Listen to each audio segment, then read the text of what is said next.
Sinikap itong gastusin para maiparating ang benepisyo sa Pilipino. Hindi sakana o bukas makalawa. Now, ang kayang ipatupad agad, ipinatupad agad. At di po ba, mismo ang Korte Suprema, ang World Bank, isama na rin ang mga kritiko ng DAP, aminadong nakatulong ito sa pagangat ng ating ekonomiya.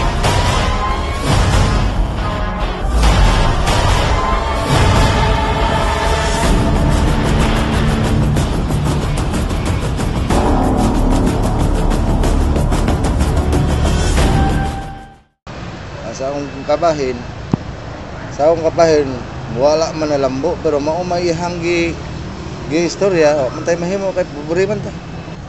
Unsaon paglambo sa ekonomiya nga wala man ginabuhat sa Pinoy. Tungod sa mga pamagi sa panggobyerno, isamot mino ka utot ang mga mangumaw kang mga buri nga mga tao. Ako ikasulti kanang murag wala man gyud nako nabati kay daghan man gyapon naglisod. Siguro dito siguro sa kauluhan siguro murag naka-feel sila nga ilang na ilang nabati ang karuhay mga opisyalis sa gihapon wala man sa mga gagmay wala man gid. Pero dili sa tuwa nga dili sa Davao kay mayor pa pasultion, murag wala man daw dapang na involved diri.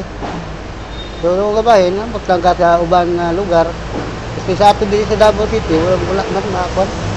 Ako as a student, no, wala naman na feel.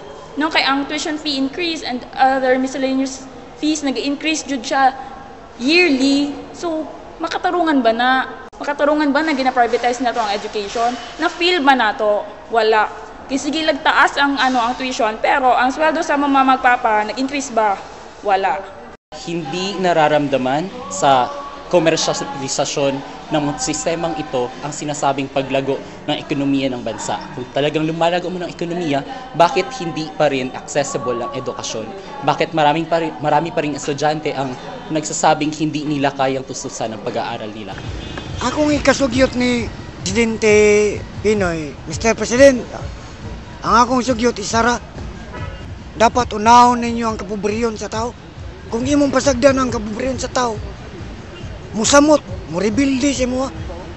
Kaya kung napasagad lang ka, ang imo mga kalyado, imo pang dupa-dupan, ruglain gani, imo ring silutan.